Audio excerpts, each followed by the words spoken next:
काय सांगू आता संतांचे उपकार, मज निरंतर जागविती। काय द्यावे त्यासे भावे उतराई, ठेविता पायी जीव थोडा। सहज बोलणे हित उपदेश, करोनी सायास शिकविती। काय द्यावे त्यासी भावे उतराई, ठेविता पायी जीव थोडा। तुका म्हणे वत्स धेनुवेचे चित्ती, तैसे मदनेती संभाळित। काय द्यावे त्यासी भावे उतराई, ठेविता पायी जीव थोडा। पांडुरंगा करो प्रथम पांडुरंगा करो प्रथम, दुसरे चरण संताची। चक्रवादाने कथेचा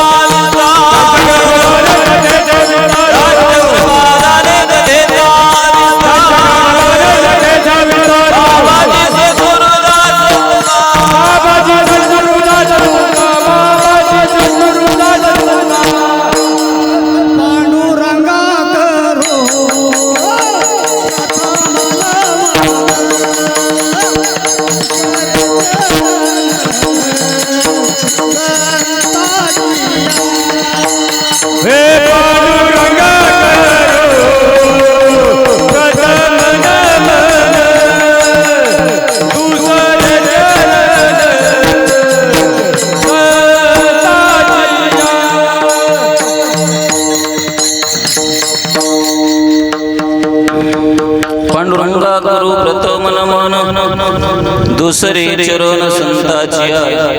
त्यांच्या कृपादाने कथेचा विस्तार, बाबाजी सद्गुरुदासाचा ओम नमो ज्ञानेश्वर करुणाकरा दयाळा, तुमचा अनुग्रह लादलो पावन झालो। चराचरी जयांची केली स्मरण, होय सकळ विद्यांची अधिकरण। तेची वंदू श्री चरण श्री गुरूंचे ते नमस्कारोने आता। काय सांगू आता, काय सांगू आता संतांचे उपकार, मज निरंतर जागविती। काय द्यावे त्यासे व्हावे उतराई, ठेविता पायी जीव थोडा। प्रस्तुत प्राप्त स्थळी प्राप्त प्रसंगी समप्राप्त सेवे करता निरूपणा करता निवडलेला अभंग, सकल संत कंठभूषण संत हृदय सम्राट अनंत कृपा भवन भगवत पूज्यपाद विश्ववंदे विश्व कल्याणमूर्ती जगद्गुरु तुकोबाराय या जगद्गुरु तुकोबारायांच्या गाथेतील तुम आम्हा सामान्य जड जीवाचा उद्धार करणारा, किंबहुना आपला उद्धार कशाने होणार आहे, ज्यावेळी आपण संत समागमामध्ये जाईल त्यावेळी आपल्या जीवनाचं कल्याण झाल्याशिवाय राहणार नाही। आणि असे असणारे संत महात्मे तुमच्या आमच्यावरती काय उपकार करतात हे जगद्गुरु तुकोबारा या अभंगामध्ये प्रतिपादन करतात। विठ्ठल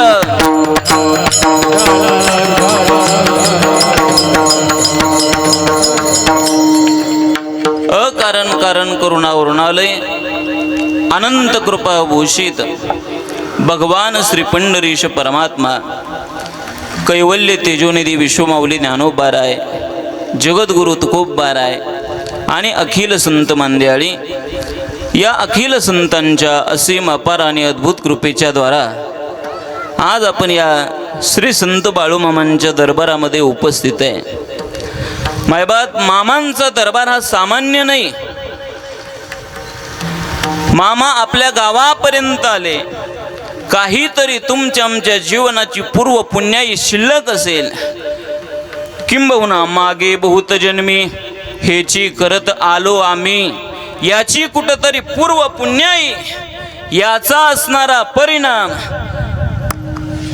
सामान्य मालक नाही, जगाचे मालक श्री संत बाळूमामा आपल्या मिरेवाडी गावामध्ये आले आणि आपलं गाव पवित्र झालं. महाराज, गाव कधी पवित्र होतं? ज्या दिवशी एखाद्या गावामध्ये संत महात्मा जन्माला येईल त्यावेळी एकतर गाव पवित्र होईल, किंबहुना एखादा दूरवरून संत महात्मा आपल्या गावी येईल त्या दिवशी आपलं गाव पवित्र होईल. पवित्र ते कुळ, पावन तो देश, जेते हरीचे दास जन्म घेते, किंबहुना धन्य भूमी पुण्य देश, जेते वसे हरीचे दास. ज्या ठिकाणी संत महात्म्यांना स्वतःहून यावं वाटतं, कारण महाराज संत कुठंही जात नाही. मी नेहमी सांगत असतो, या मृत्यूलोकामध्ये आलेल्या प्रत्येक जड जीवाला असं वाटतं आपल्या जीवनाचं कल्याण व्हावं. या कल्याणाच्या इच्छेनं माणूस एवढी धावपळ करतोय, एवढी धावपळ करतोय मायबाप. का धावपळ करतोय माहिती? मला सुख प्राप्त व्हावं, परंतु मिळालं सुख नाही महाराज. ज्या पद्धतीनं एखाद्या व्यक्तीनं विचार केला, आकाश समोर दिसतंय, आकाशाचा शेवट मला पाहायचा आहे, इथून पाहिल्यानंतर लक्षात येईल आकाश कुठंतरी झुकल्यासारखं दिसतं, त्याला क्षितिज म्हणतात. परंतु ऐका, तिथपर्यंत जो व्यक्ती चालत गेला त्याला आकाश टेकलेलं सापडेल, आकाश खाली कुठंच दिसणार नाही. त्या पद्धतीनं त्या व्यक्तीची जशी अवस्था आहे तशी तुमची आमची अवस्था आहे. आपण सुखाच्या पाठीमागं लागलोय, परंतु सुख आपल्याला मिळायला तयार नाही. परंतु ऐका, या जगाच्या पाठीवर असा एक देव आहे जो तुमच्या आमच्या सामान्य जनाचं कल्याण व्हावं याकरता म्हणून आपल्या घरापर्यंत येतो. त्यांचं नाव आहे जगाचे मालक बाळूमामा. काय अधिकार आहे मामांचा. आणि ऐका, आपण देवाकडे निघालो तरी देवापर्यंत व्यवस्थित पोचू का नाही शक्यता कमी. माग 2 दिवसापूर्वी आपण घटना पाहिली, ऐकली. छोटस बाळ, कुटुंबातील सगळा परिवार कुठं निघाला होता? देवाच्या दर्शनाला निघाला होता. परंतु मायबाप काही क्षणामध्ये होत्याचं नव्हतं झालं. याच्या पाठीमागचा 4 वर्षापूर्वीचा काळ आठवा. कोरोनासारखा काळ होऊन गेला. त्या काळामध्ये कोणाला वाटलं होतं आपल्या घरातलं जाईल, आपल्या नातेवाईकातलं जाईल, परंतु चालता बोलता माणसं निघून गेली. म्हणून आपण देवाला एक प्रार्थना केली पाहिजे, देवा बरवे झाले आजीवरी, नाही पडिलो मृत्यूचे आहारी, वाचून आलो येतवरी, उरले ते हरी तुम्हा समर्पण. बाळूमामांचं आगमन आपल्या गावामध्ये झालंय. मला फार मोठा आनंद आहे. आणि या आनंदामध्ये सामील होण्याकरता सगळे महाराज आपल्या पंचकृषीतील, आपल्या गावातील भजनी मंडळी या ठिकाणी उपस्थित आहेत. मला वाटतं आपल्या कुसूरगावची भजनी मंडळी, आपल्या असणाऱ्या मिरेवाडी गावातील भजनी मंडळी, पंचकृषीतून आलेले सगळे भजनी मंडळी, मला वाटतं मी एकदा पाहिलंही, परंतु थोडी तोंड ओळख आहे, पण नावं काही सगळ्याची माहीत नाही. परंतु प्रत्येकाविषयी अंतकरणामध्ये प्रेम आहे. सगळी असणारी वारकरी मंडळी, वारकरी संप्रदायावरती नितांत प्रेम करणारी मंडळी या ठिकाणी उपस्थित आहेत. मृदुंगाची साथ करणारे आमचे असणारे मित्र अनिकेत महाराज या ठिकाणी उपस्थित आहेत. आमच्यासोबत आलेले आळंदीमध्ये ज्यांना सहवास घडतोय असे असणारे श्री हरिभक्तपरायण आमचे ठुमरे महाराज या ठिकाणी उपस्थित आहेत. चोपदार अमोल दादा महाराज, विनेकरी बाबा या ठिकाणी उपस्थित आहेत. आणि विशेषत्वानं आज महाराज मीडियाला जगाच्या समोर काय दाखवावं याचं अज्ञान आहे. थोडं एक वाक्य बोलू. कोरोनामध्ये माणसं आजाराने कमी मेली, पण माणसं भीतीनंच जास्त मेली बरं का. TV चालू केला की फक्त कोरोनाच्या बातम्या. परंतु आज मी धन्यवाद देतो, आमचे असणारे कुलाल पाटील या ठिकाणी उपस्थित आहेत. श्री संत बाळूमामा यूट्यूब चॅनल या ठिकाणी उपस्थित आहे. त्यांच्याही चरणी वंदन करतो. सर्व माता वर्ग पिता वर्ग सर्वांच्या चरणी विनम्रता हे वंदन. आणि उरलेल्या 1 तासाच्या वेळेमध्ये श्री संत बाळूमामांच्या चरित्रावरती कीर्तन करण्याचा प्रयत्न. विठ्ठल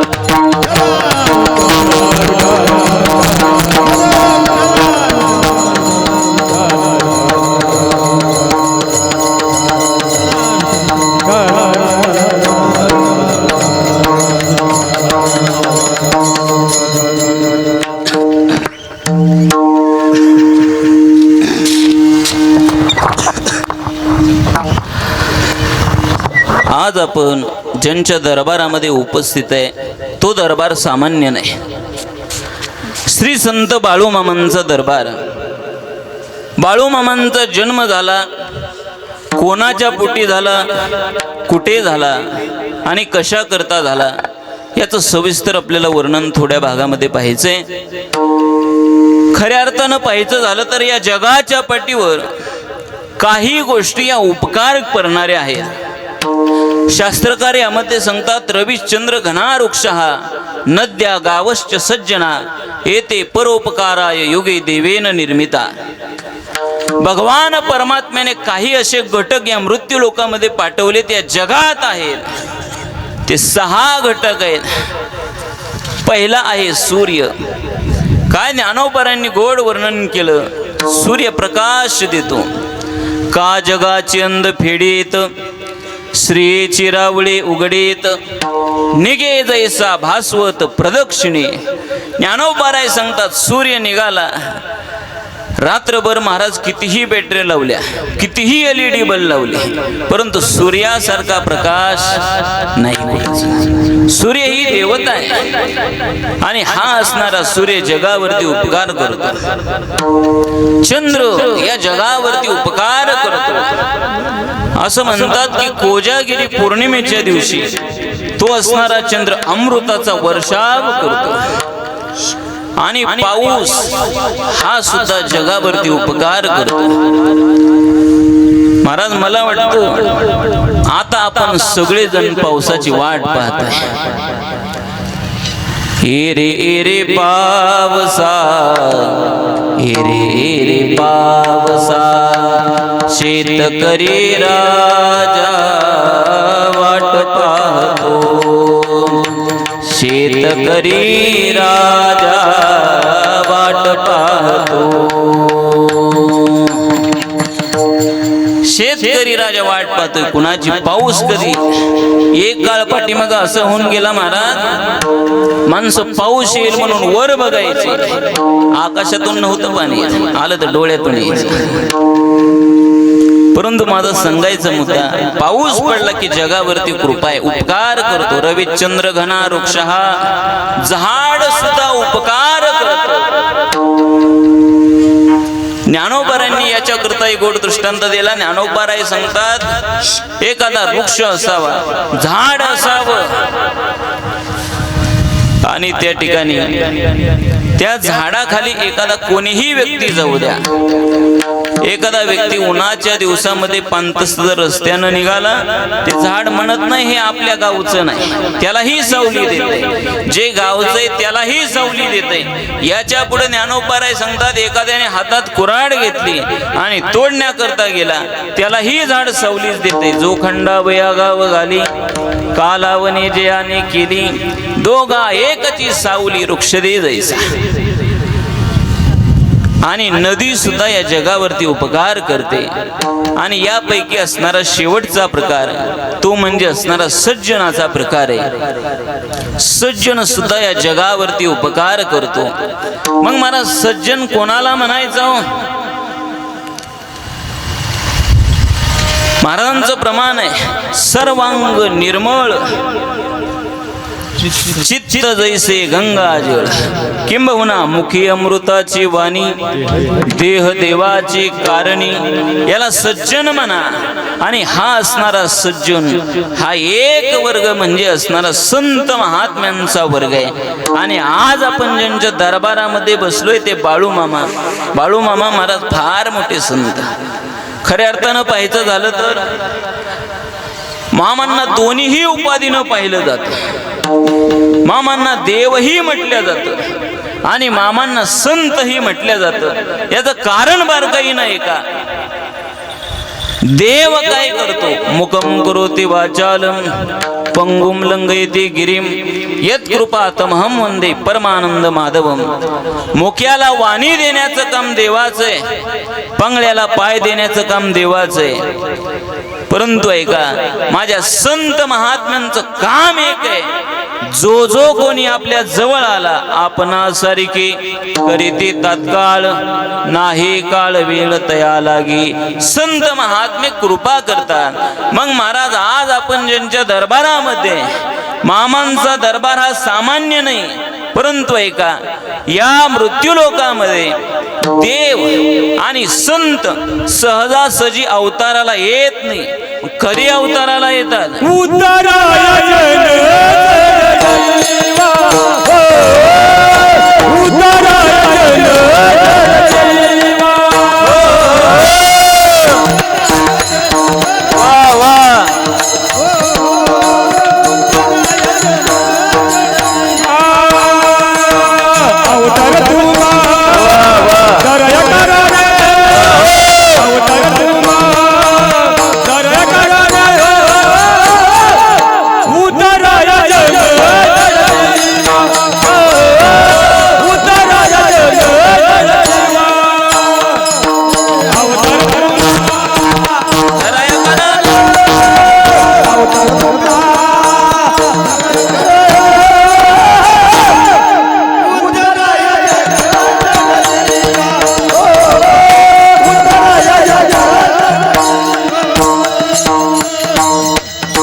जीवनही महाराज, अवतार तुम्हा दराया कारण उद्धराया जन जड जीवा.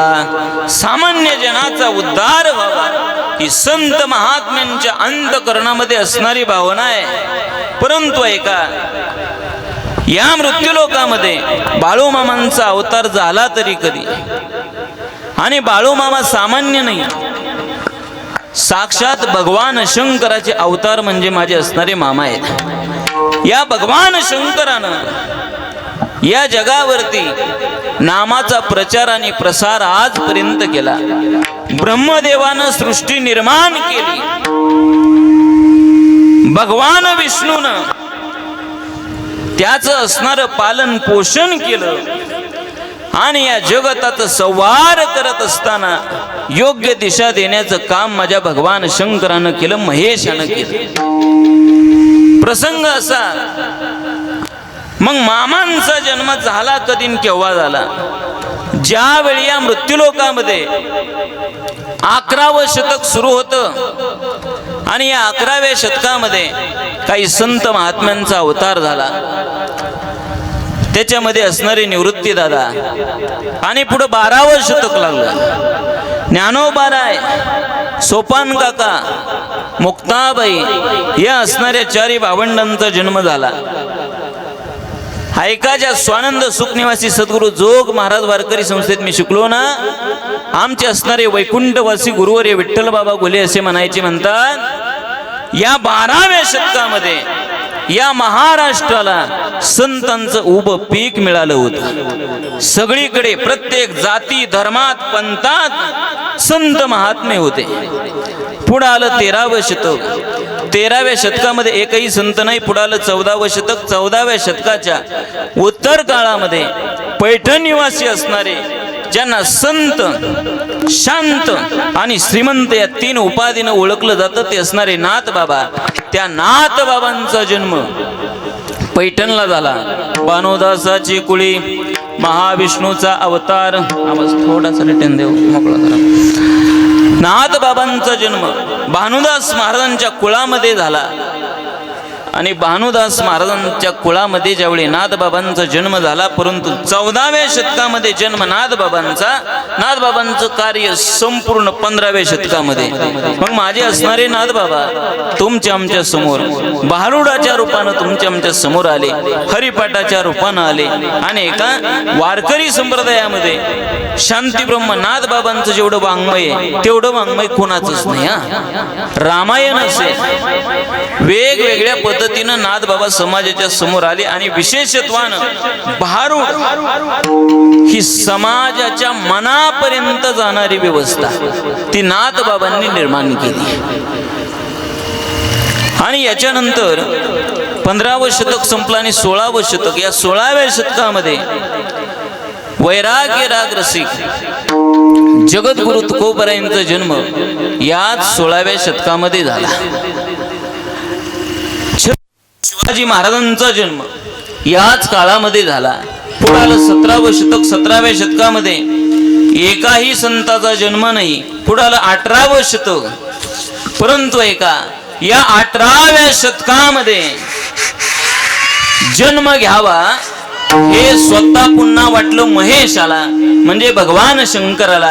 का वाटलं याचं कारण असं होतं, निवृत्ती दादाच्या रूपामध्ये येऊन सदाशिवाचा अवतार स्वामी निवृत्ती दातार निवृत्तीनाथाच्या रूपामध्ये येऊन नामाचा प्रचार आणि प्रसार केला. परंतु तो असणारा प्रसार आता लोप पावला. भगवान शंकराच्या लक्षामध्ये आलं आणि भगवान शंकराने विचार केला, आता जन्म घेण्याची वेळ आली. आणि भगवान शंकराने जन्म घेतला. परंतु भगवान शंकराने जन्म घेतला कुठं घेतला? अकोळ गावामध्ये 3 ऑक्टोबर 1892 साली भगवान शंकराच्या रूपामध्ये माझे असणारे बाळू मामा त्या ठिकाणी अवताराला आले. बोला बोला बाळू मामाच्या नावाने, बोला बोला बाळू मामाच्या नावाने.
या मृत्यू लोकामध्ये श्री संत बाळूमामांचा अवतार झाला. कधी? 3 ऑक्टोबर 1892 साली मामांचा जन्म अक्कोळ गावाला झाला. परंतु मामा जन्माला येणार, परंतु महात्मा देव कोणाच्याही पोटी जन्माला येत नाही. शुद्ध बीजा पोटी रसाळ गोमाटी. मग मामांचा जन्म झाला, कोणाच्या पोटी जन्म झाला? त्यांचे असणारे माता पिता हे सामान्य नव्हते. आता असंच राहू द्या शेवट. त्यांचे असणारे माता पिता हे सामान्य नव्हते. प्रत्येक असणारी एकादशी बाळूमामांच्या आई करायच्या. त्यांच्या आईचं नाव होतं सुंदरा माता आणि वडिलांचं नाव होतं मैयाप्पा. त्या असणाऱ्या सुंदरा माता, त्यांचं असणारं माहेर आप्पाची वाडी. त्या आप्पाच्या वाडीला हलसिद्धनाथाचं देवत होतं. त्या ठिकाणी जावं, भगवान परमात्म्याची सेवा करावी, मनोभावे सेवा करावी आणि त्या हलसिद्धनाथाचा प्रसाद म्हणून श्री संत बाळूमामांचा जन्म झाला होता. अशा पवित्र कुळामध्ये मामांचा जन्म झाला. परंतु मामांचा जन्म अशा एवढ्या मोठ्या कुळामध्ये झाला. परंतु मामांचं जीवन काय अलौकिक असतं. ज्या पद्धतीनं भगवान श्रीकृष्ण परमात्म्याने अर्जुनाला गीतेमध्ये सांगत असताना बोलतात, अर्जुना आमचं कर्मही दिव्य आणि आमचा जन्मही दिव्य, जन्म कर्मचे मे दिव्यम. मग महाराज मामा जर देव होते, मग मामांचं जन्म तर दिव्यच होता, परंतु मामांचं कर्म दिव्य होतं का हो? ज्यावेळी मामा जन्माला आले, हळूहळू लहानाचे मोठे व्हायला लागले आणि मामा ज्या पद्धतीनं मोठे होत होते ना, लहानपणापासून वाढत होते. परंतु ऐका थोडं बारकाईनं, एखादं वारकऱ्याच्या घरचं पोरग असू द्या, ते कधीतरी टाळी तरी वाजवेल. कोणाच्या घरचं पोरग? वारकऱ्याच्या घरचं पोरग. आणि जे पाचच्या पुढं डुलतं ना, त्याच्या घरचं पोरग बघा, ते बाटलीची टोपणच उघडणार. माझा सांगायचा मुद्दा, मामांचा जन्म झाला आणि मामांना एक आवड होती एकांतामध्ये राहायची. तुका म्हणे आम्हा एकांताचा वास, ब्रह्मी ब्रह्मरस शिवू सदा. एकांतामध्ये जीवन जगण्याचं मामांचं काम. एक दिवसाचा प्रसंग असा, माझे श्री संत बाळू मामा घरापासून दूर गेले आणि एकांतामध्ये बसायचे. एक दिवस माझे असणारे मामा झाडाच्या शेंड्यावरती जाऊन बसले. कुठं बसले? तुम्हाला बोलता येतं का? कुठं बसले? झाडाच्या शेंड्यावरती जाऊन बसले. आता हे वाक्य ऐकल्यावर तुम्ही फक्त पर्शनारची ऐकून घेऊ नका, तेच लक्ष द्यायचं. त्यात बुवा बी करमाळ्याचाच गावलाय तुम्हाला.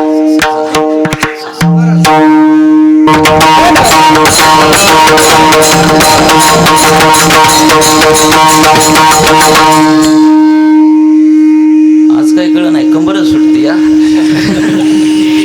ते म्हणताय काय इथं जय विठ्ठल. मामा झाडाच्या शेंड्यावरती बसायचे. कुठे बसायचे? झाडाच्या शेंड्यावरती बसायचे. एक व्यक्ती रस्त्यानं चालला होता आणि रस्त्यानं जाता जाता त्या व्यक्तीनं मामांना पाहिलं आणि विचारलं, ए पोरा, अरे झाडाच्या शेंड्यावरती काय बसला, खाली उतर. त्यावेळी मामांनी त्या असणाऱ्या व्यक्तीला उत्तर दिलं आणि सांगितलं, अरे मी झाडाच्या शेंड्यावरती बसलो नाही, अरे मी माझ्या मंदिराच्या कळसावरती जाऊन बसलो. हे मामांचं उत्तर. याच्या पुढे मामांच्या जीवनातला एक प्रसंग. रस्त्याच्या बाजूला काठी पडलेले होते आणि मामा त्याच्यावरती निवांत झोपले होते. कारण महाराज संतांचं जीवन काय आगळं वेगळं असतं. सुखे मी निजलो ग शून्य सारो नीती दे. आपल्याला झोपण्याकरता गोळ्या खावे लागतात, कारण आपलं कर्म एवढं वाईट आहे. आमचे गुरुवरे सांगत असतात, ज्याला एकांतामध्ये विचार सुचतात त्याचा खरा परमार्थ. कारण महाराज लोकांतामध्ये माणूस जसा बघतो तसा माणूस एकांतामध्ये असेल का नाही सांगता येत नाही. कारण संत महात्म्यांना एकांतामध्ये विचार स्फुरतात आणि तुम्हा आम्हाला एकांतामध्ये विकार स्फुरतात. विठ्ठल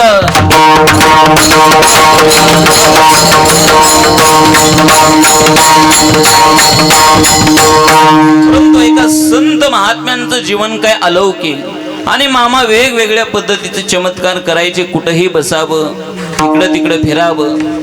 परंतु एक दिवसाचा प्रसंग, मामांकडे शक्ती एवढी मोठी होती. मामांची शक्ती फार अपाट मोठी शक्ती होती. पृथ्वी, आप, तेज, वायू आणि आकाश ही जी पंचमहाभूत आहेत, या पंचमहाभूतांना आपल्या जवळ घेण्याचं सामर्थ्य माझ्या मामांमध्ये होतं. एकदा प्रसंग असा झाला, श्री संत बाळू मामांचा असणारा मित्र, त्याचं नाव होतं गुंडाप्पा. आणि हा असणारा गुंडाप्पा मरण पावला. मामा आपल्या कामामध्ये व्यस्त होते आणि सहज कोणीतरी पळत पळत जाऊन मामांना बातमी सांगितली, मामा अहो तुमचा असणारा मित्र गुंडाप्पा मरण पावला. गुंडाप्पा कोणाचा मुलगा होता हो? गुंडाप्पा हा गावच्या पंचाचा मुलगा होता. मामांच्या कानावरती बातमी आली आणि मामांनी विचार केला, अरे मला न सांगता गुंडाप्पा गेलाच कसा. मामा धावत धावत धावत पळत त्या ठिकाणी आले आणि त्या ठिकाणी मामा आल्याच्या नंतर मामांनी आपला असणारा उजव्या पायाचं बोट गुंडाप्पाच्या कपाळावरती ठेवलं, दोन्ही हात उंच केले आणि ते असणाऱ्या आकाशामध्ये पंचमहाभूत होती, त्या पंचमहाभूतांना आज्ञा केली आणि ऐका, त्या पंचमहाभूतांनी गुंडाप्पाच्या शरीरातून नेलेला प्राण पुन्हा परत आणून दिला. एवढी मोठी शक्ती माझ्या मामांची होती. विठ्ठल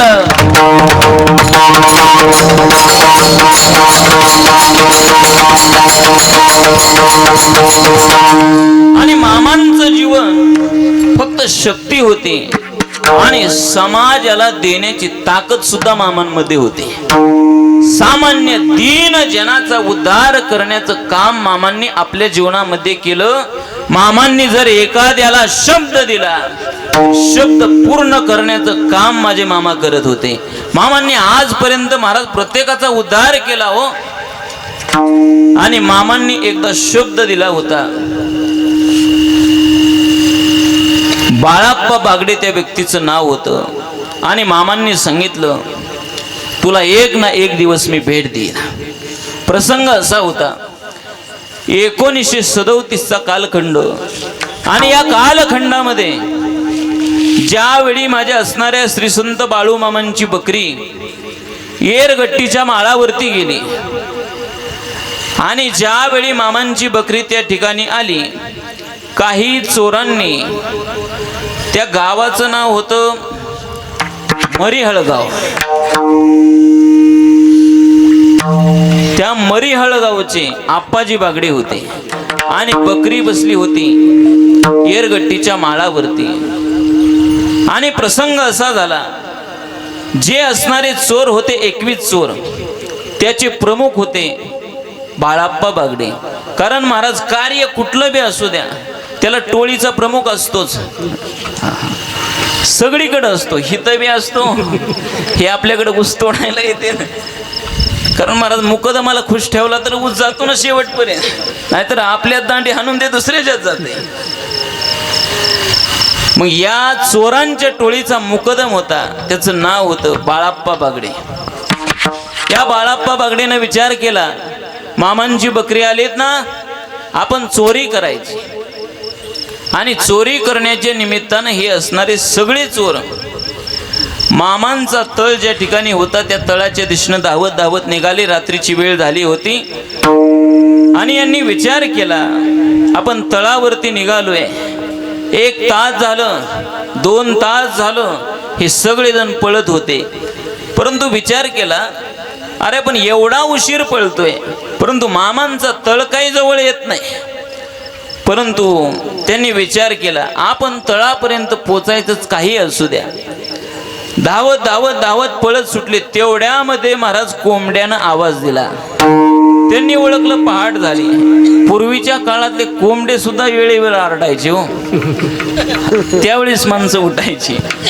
कारण महाराज आता माणसांची पहाट, एखाद्याला विचारणं कधी उठला, ते म्हणतो पहाट. कधी पहाट? 8 वाजता. त्यामुळे कोंबड्यांनी टाइम बदलून टाकलं. कोंबड्याचा आवाज आला आणि बाळाप्पा बागडेनं आपल्या असणाऱ्या त्या सवंगड्यांना सांगितले, आता पहाट झाली, कुठपर्यंत पळायचं? आता एक काम करू, मामांच्या चरणावरती जाऊ, आपलं मस्तक टेकवू. मामांच्या तळाच्या दिशेनं निघाले. मामांना दुरून पाहिलं. तेवढ्यामध्ये माझ्या मामांनी सांगितलं, बाळाप्पा फार थकलास, फार दमलास. हे मामांचे शब्द ऐकले, अंगावरती शहारे उभे राहिले. आणि त्या बाळाप्पा बागडेनं विचार केला, मामा आम्ही इथपर्यंत धावत आलो, तुम्हाला कसं कळालं? मामांनी सांगितलं, अरे या जगाचं भूत भविष्य वर्तमान कोणाला कळत असेल तर ते जगाच्या मालकाला, मामाला कळते.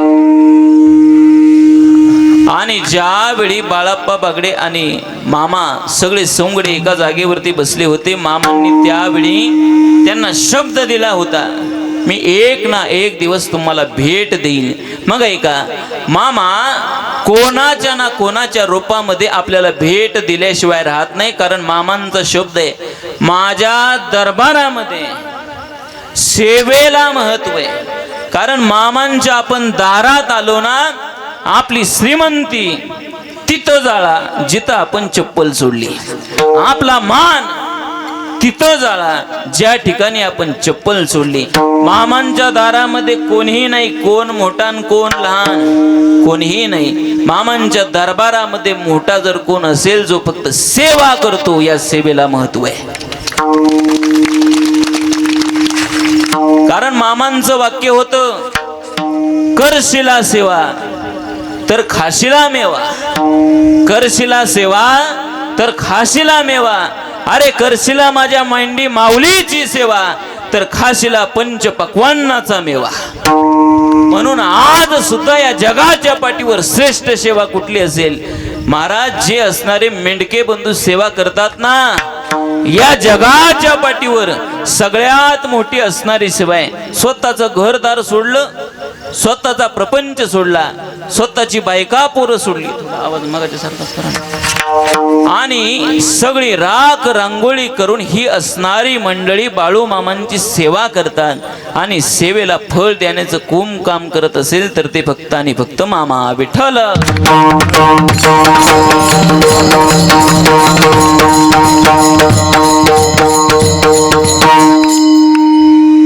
आपला प्रसंग असा सुरू आहे.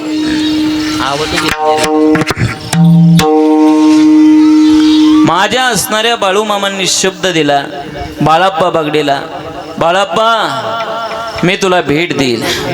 परंतु ऐका, श्री संत बाळू मामा आणि बाळू मामांची बकरी कुठंही जात नाही, किंबहुना कुठंही देह ठेवत नाही. आज आपण संपूर्ण महाराष्ट्रामध्ये फिरतोय महाराज, आम्ही प्रत्येक अमावस्येला कीर्तन करतोय. ज्या ज्या ठिकाणी बाळू मामांच्या मेंढीनं देह ठेवला त्या ठिकाणी मंदिर स्थापन झाली. कारण मामांनी सांगितले, कलियुगामध्ये जर तुम्हाला मला पाहायचं असेल तर आदमापूरला आहे असं समजू नका. अरे आदमापूरला तर जगाचा मालक आहेच, परंतु या मेंढी माऊलीच्या रूपामध्ये हा असणारा बाळू मामा तुमच्या दारात आल्याशिवाय राहणार नाही. आणि बाळू मामा आपल्या गावामध्ये आले. ज्यावेळी ते असणाऱ्या बाळाप्पा बागडेला माझ्या मामांनी शब्द दिला होता, बाळाप्पा एक ना एक दिवस तुला भेट देईल. आणि प्रसंग असा झाला, माझ्या असणाऱ्या बाळू मामांनी समाधी घेतली. ती समाधी घेतली कधी घेतली? 1966 साली माझ्या बाळू मामांनी आदमापूरला समाधी घेतली. आणि थोडं बारकाई नाही का, मामा जरी धनगर कुळामध्ये जन्माला आले असले ना, तरी मामा फक्त धनगर समाजापुरते मर्यादित राहिले नाहीत. मामा महाराज या जगाच्या पाठीवर प्रत्येकाच्या हृदयामध्ये स्थान निर्माण करण्याचं काम कोणी केलं असेल तर ते माझ्या असणाऱ्या मामांनी केलं. मामांचं मंदिर ज्या जागेमध्ये उभं आहे ती जागा कोणाची माहिती? आदमापूरची, शंकरराव भोसले.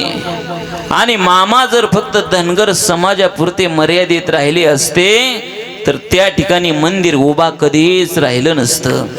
माझे असणारे मामा प्रत्येक जाती धर्मामध्ये जावं, जगाच्या कल्याण संतांच्या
माझे असणारे बाळू मामा प्रत्येकाच्या जवळ आले. प्रत्येकाचं माझ्या असणाऱ्या मामांनी कल्याण केलं.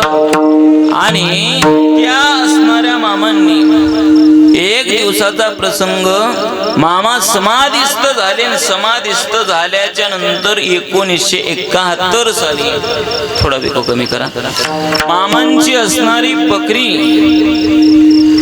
ज्यावेळी पुढं मुक्कामाच्या दिशेने निघाली, थोडा वाढवा, ज्यावेळी मुक्कामाच्या दिशेने ती बकरी पुढे निघाली, परंतु जात असताना जाता जाता आश्चर्य असं घडलं, ज्यावेळी मरी हळगाव या ठिकाणी आल्याच्या नंतर जे चोर मामांच्या पालखीकडे येत होते आणि मामांनी ज्यावेळी शब्द दिला होता, आश्चर्य घडलं. बाळाप्पा बागडेचं घर समोर आणि समोर घराच्या समोर आल्याच्या नंतर अचानक असणाऱ्या एका मेंढी माऊलीनं आपला प्राण सोडला. माझा सांगायचा मुद्दा एवढा आहे, ही असणारी मेंढी माऊली सामान्य नाही, बाळू मामांच्या रूपामध्ये, त्या असणाऱ्या बाळाप्पा बागडेला मेंढीच्या रूपामध्ये माझ्या मामांनी दर्शन दिलं. एवढा मोठा अधिकार माझे असणारे श्री संत बाळू मामांचा. कारण महाराज, आपण पंढरपूरला गेलो तर आपल्याला त्या असणाऱ्या पांडुरंगाला पाहावं वाटतं का? राजस सुकुमार मदनाचा पुतळा, रवी शशी कळा लोपलिया, कस्तुरी मळवट चंदनाची उटी, रुळे माळ कंठी वैजयंती, हा असणारा भगवान परमात्मा आहे. परंतु महाराज, या असणाऱ्या मामांकडे जर आपण पाहिलं तर आपल्या लक्षामध्ये येईल, मामा सुद्धा सामान्य आहेत का हो? या मामांकडे पाहिलं की लक्षामध्ये येतं. आणि म्हणून तर सगळ्यांनी मामांचं वर्णन केलं. मामा हे सामान्य नाही, गुलाबी गुलाबी मामाचा फेटा, गुलाबी गुलाबी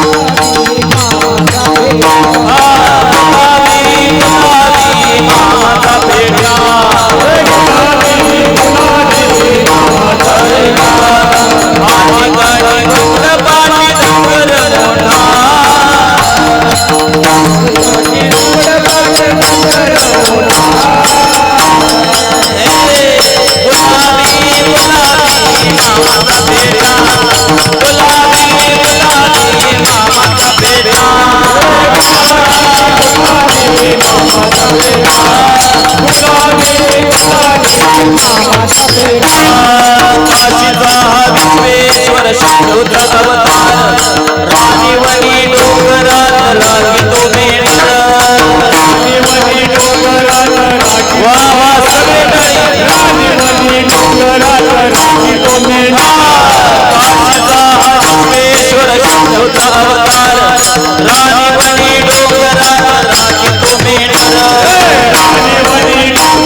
असणारे प्रत्येकावरती कृपा करतात.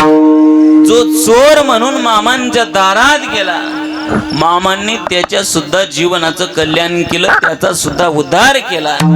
याच्या पुढे एक प्रसंग सांगतो आपल्याला. मामांचं विशेषत्वानं प्रेम कोणावरती असेल, थोडं रिटर्न द्या. विशेषत्वानं मामांचं प्रेम कोणावरती असेल, मामांच्या दरबारात आलो आणि मामांचं गुणगान गायलं ना, मामाला फार आवडतं. आपण हातामध्ये टाळ घेऊन उभा राहिलो, मामांना फार आवडतं. मी नेहमी रोज कीर्तनामध्ये तरुणांना विनंती करून सांगत असतो, तरुणांनो, आपल्या गळ्यामध्ये टाळ शोभतो, आपल्या हातामध्ये स्टिंगची बाटली नाही शोभत. अरे आपण या महाराष्ट्रात जन्माला आलो, अहो ज्यांना मिशी फुटली नाही ते बिडी फुकतोय. ही महाराष्ट्राची असणारी दुर्दशा आहे. परंतु ऐका, मामांचं विशेषत्वानं प्रेम कोणावरती असेल, टाळ कर्यावरती, वार कर्यावरती मामांचं विशेष प्रेम आहे. मी फक्त 2 प्रसंग आपल्या समोर सांगणार आहे, कीर्तन पूर्णतेला नेणार आहे. एका गायकाचा उद्धार माझ्या मामांनी केला. त्या गायकाला दर्शन दिलं. आणि माझ्या मामांनी एका कीर्तनकाराच्या जीवनाचा उद्धार केला. हा एक प्रसंग सांगणार आहे. 2 प्रसंग कीर्तन संपवणार. प्रसंग असा आहे, मामांचा तळ एका ठिकाणी आला होता. भजन चालू होतं. कीर्तन संपलं. कीर्तनानंतर भजन सुरू. मामांच्या कानावरती ते भजन गेलं. जो व्यक्ती भजन गात होता त्या व्यक्तीचं नाव होतं बाबाजी आर्टीकर. बाबाजी आर्टीकर नावाची व्यक्ती मामांचं गोड असं भजन गायलं. मामांनी आपले असणारे सेवेकऱ्याला सांगितलं, त्या बाबाजीला माझ्याजवळ घेऊन या. सेवेकऱ्यानं बाबाजीला जवळ आणलं. माझ्या असणाऱ्या श्री संत बाळू मामांनी त्या असणाऱ्या बाबाजी आर्टीकरच्या हातामध्ये ज्ञानेश्वरी नावाचा ग्रंथ दिला. ज्यावेळी हा ज्ञानेश्वरी नावाचा ग्रंथ बाबाजीच्या हातामध्ये दिला आणि माझ्या असणाऱ्या मामांनी बाबाजी आर्टीकराला सांगितलं, बाबाजी आजपासून या ज्ञानेश्वरीचं पारायण सुरू करा. या बाबाजी आर्टीकरानं ज्ञानेश्वरीचं पारायण सुरू करावं. आणि मामांनी सांगितलं, जोपर्यंत मी सांगत नाही बंद करा तोपर्यंत सुरूच ठेवायचं. वारकरी होता. दररोज नित्यानं पहाटे उठावं, देवपूजा करावी, ज्ञानेश्वरीच्या ओव्या वाचावी. आपल्याला कामानं जसं जमल त्या पद्धतीनं करायचे. काही काळ गेला आणि काही काळाच्या नंतर एक दिवस बाबाजी आर्टीकरांनी आपला नित्यनेम उरकला. ज्ञानेश्वरी नावाचा ग्रंथ आपल्या समोर ठेवला. जनाबाईनं म्हणावं, वाचावी ज्ञानेश्वरी, डोळा पहावी पंढरी. त्या असणाऱ्या बाबाजी आर्टीकरांनी ज्ञानेश्वरी नावाचा ग्रंथ आपल्या समोर ठेवला. एक एक ओवी वाचत होते. स्वर होता, ताल होता. स्वरामध्ये तालामध्ये ओवी वाचावी. आणि आश्चर्याचा धक्का बसला. समोर पाहिलं, अचानक एक सर्प आला आणि सर्प समोर डोलायला लागला. बाबाजी आर्टीकर घाबरले. असं एक दिवस नाही, कित्येक दिवस सुरू होतं. परंतु मामांनी सांगितलं होतं, मी सांगत नाही तोपर्यंत पारायण बंद करायचं नाही. बाबाजी आर्टीकरांनी विचार केला, पण मामांची भेट घेऊ. ज्यावेळी हे असणारे बाबाजी आर्टीकर मामांजवळ गेले आणि मामांना सांगितलं, मामा तुम्ही मला ज्ञानेश्वरी नावाचा ग्रंथ दिला, भावार्थ दीपिका नावाचा ग्रंथ दिला. माझ्या जीवनाचं कल्याण होईल, नक्कीच होईल. परंतु माझा एक प्रश्न आहे, ज्या ज्या वेळी मी ओवी वाचतो ना, ज्या तालामध्ये वाचतो त्या पद्धतीने साप समोर येतो आणि जशा चालीमध्ये मी ओवी वाचेन त्या पद्धतीने डोलायला लागतो. नक्की कोण आहे? हा माझ्या जीवनामध्ये पडलेला प्रश्न आहे. मामांनी दिलेलं उत्तर आहे का माझं कीर्तन सफल होईल? श्री संत बाळू मामांनी बाबाजी आर्टीकराला उत्तर दिलं आणि बाबाजी आर्टीकराला सांगितलं, हे बाबाजी, अरे तू ज्ञानेश्वरी सारखा ग्रंथ वाचत असताना तुझ्या समोर जो सर्प रूपानं जो समोर येतोय तो साधा सुधा नाही, तो सामान्य नाही. भूत भविष्य वर्तमान हे सगळं ज्ञान ज्याला आहे तो असणारा आदमापूरचा राजा, जगाचा मालक श्री संत बाळू मामा तुझ्या समोर येतोय.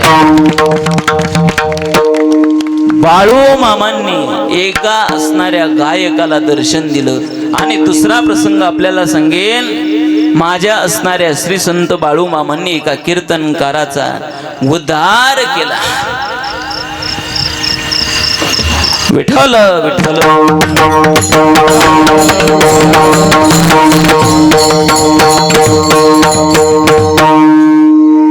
ज्यावेळी श्री संत बाळू मामांनीच सुरू केलेला भंडारा उत्सव होता आणि आपल्या असणाऱ्या भंडाऱ्या उत्सवामध्ये नारायण बुवा गोंधळी यांचं कीर्तन व्हावं ही अंतकरणामध्ये भावना होती श्री संत बाळू मामांच्या. माझ्या असणाऱ्या बाळू मामांनी विचार केला, नारायण बुवाचं कीर्तन आपल्याकडे झालं पाहिजे. मग याकरता म्हणून निमंत्रण धाडण्याकरता जयवंत पाटील नावाची व्यक्ती त्या व्यक्तीला नारायण बुवाकडे धाडलं. त्या काळामध्ये दक्षिण प्रांतामध्ये कीर्तन शिरोमणी म्हणून त्यांना ओळखलं जायचं. आता महाराज कोणी काही पदव्या लावून घेते हा विषय वेगळा आहे, परंतु कीर्तन शिरोमणी म्हणून नारायण बुवांना ओळखले जायचं. मामांनी निरोप धाडला आणि ज्यावेळी हे असणारे जयवंत पाटील,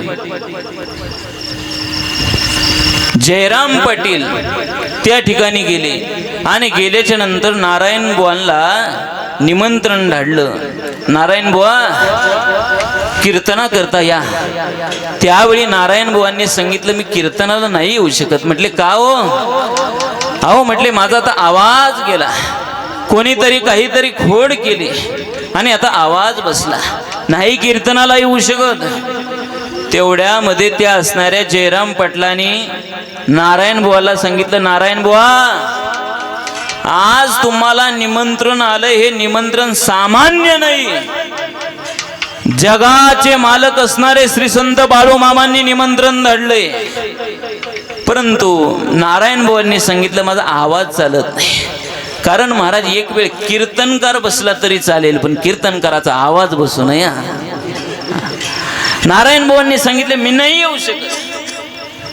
त्यावेळी त्या नारायण बुवांच्या लक्षात आलं, जयराम पाटलांनी आपल्याला सांगितलंय जे असणारे आदमापूरचे जगाचे मालक मामांनी निमंत्रण धाडले, काय हरकत आहे, मामांचं दर्शन तरी होईल त्या निमित्तानं. म्हणून असणारे ते असणारे नारायण बुवा भंडाऱ्या उत्सवामध्ये आले, मामांचं दर्शन घेतलं. श्री संताची या माथा चरणावरी साष्टांग हे करी दंडवत साष्टांग प्रणिपात केला आणि मामांनी सांगितलं बुवा राहा गादीवरती उभा. कारण महाराज असं आहे, सवासनीनं कुंकवाला कधी नाही म्हणायचं नसतं आणि कीर्तनकाराने कीर्तनाला कधी नाही म्हणायचं नसतं. मामांनी सांगावं आणि नारायण बुवा गादीवरती येऊन उभा राहिले. आणि ज्यावेळी नारायण बुवा या गादीवरती येऊन उभा राहिले, परंतु या कीर्तनाच्या जागेवरती येत असताना येता येता येता ज्यावेळी भंडारा कपाळाला लावला आणि भंडारा थोडा उपरण्यावरती सांडला, म्हणून त्या असणाऱ्या नारायण बुवांनी झटकलं. हे पाहिलं कोणी? मामांनी पाहिलं. कारण मामांच्या दारामध्ये भंडारा सामान्य नाही, भंडारा म्हणजे असणारं सोनं आहे. त्या असणाऱ्या मामांनी पाहिलं, कीर्तन सुरू झालं आणि कीर्तन सुरू झालं आणि काही ठिकाणी महाराज कीर्तन करायला हार हा विठ्ठल विठ्ठलला घालतात कंबर बांधायच्या वेळी, ज्या त्या भागाची परंपरा. ज्यावेळी विठ्ठल विठ्ठल भजन सुरू झालं त्यावेळी मामा स्वतः उठले आणि माझ्या असणाऱ्या मामांनी ती असणारी समोर एक ताटली होती आणि त्या ताटलीमध्ये भंडारा ठेवलेला होता. तो असणारा भंडारा नारायण बुवांच्या अंगावरती ओतला. सगळा भंडारा नारायण बुवाच्या अंगावरती आला आणि माझ्या असणाऱ्या मामांनी 3 वंजळी हातामध्ये घेतल्या, नारायण बुवाच्या अंगावरती टाकल्या. परिणाम असा झाला, कित्येक दिवसापासून गेलेला आवाज नारायण बुवा गोंधळी यांचा हसणारा आवाज पुन्हा पाठीमाग झाला. परंतु ऐका, एवढं कीर्तन रंगात आलं, एवढं कीर्तन रंगात आलं, लोकदली नादी लागली समाधी, मूढजन नरनारी लोकारे, पंडित ज्ञानी योगी महानुभव एकच सिद्ध साधकारे. ही जी अवस्था तुकोबारायांच्या जीवनामध्ये होती ना, हीच अवस्था नारायण बुवांच्या कीर्तनाने झाली. लोक देहावरती नाही, ज्यावेळी तांबड फुटलं आपल्याकडे म्हणतात ना, पहाट झाली, त्यावेळी लक्षामध्ये आलं की आता सकाळ झाली. माझा सांगायचा मुद्दा एवढा आहे, मामांनी जर महाराज एखाद्यावरती भंडारा टाकला, अरे गेलेला आवाज येईल. आपण मामांच्या दरबारामध्ये बसलोय, मामांनी जर आपल्याकडं कधी पाहिलं तर आपल्या जीवनामध्ये आजपर्यंत असणारं दुःख कधी एका क्षणामध्ये नाहीस होईल. आत्यंतिक दुःखाची निवृत्ती आणि परमानंदाची प्राप्ती झाल्याशिवाय राहणार नाही. म्हणून या असणाऱ्या मामांच्या दरबारामध्ये ताकद जर कशाची असेल तर ती ताकद असणाऱ्या भंडाऱ्याची. भंडाऱ्याची ताकद किती हे जर आपल्याला पाहायचं असेल, समजून घ्यायचं असेल तर या असणाऱ्या मेंढी माऊलींना विचारा आणि ऐका थोडं. या मेंढी माऊलींची सेवा आपल्याला जेवढी करता येईल तेवढी करा. का म्हणून? याचं कारण असं आहे, जर आपण या मामांच्या दरबारामध्ये आपलं दुःख जावं, सुख प्राप्त व्हावं या इच्छेनं या ठिकाणी आलाय ना, तर या मेंढी माऊलीची सेवा करा. अरे या मेंढक्याच्या रूपामध्ये आपल्या घरातली एक असणारी भाकर, त्या भाकरीचा असणारा तुकडा जर मेंढी माऊलीच्या रूपामध्ये, मेंढकी बंधूच्या रूपामध्ये जर माझे असणारे जगाचे मालक मामा आले आणि मामांनी कधी आपल्या घरातला घास खाल्ला तर ऐका, आपल्या असणारे एक पिढ्या नाही हजारो पिढ्यांना कमी पडणार नाही, एवढं मामा भर भरून दिल्याशिवाय राहणार नाही. म्हणून रोज मामांच्या तळावरती येताना आपल्या घरातल्या 5 भाकरी घेऊन येत जा, त्यांची सेवा आपल्या हातून घडली पाहिजे. आणि एका मामांची बकरी आपल्या शेतामध्ये येऊ द्या, का आली पाहिजे? ही असणारी मेंढी माऊली म्हणजे मामांचं रूप आहे. मामांचे पाय जर आपल्या जमिनीला लागले ना, याचा परिणाम काय होईल महाराज आपल्याला सांगता येत नाही.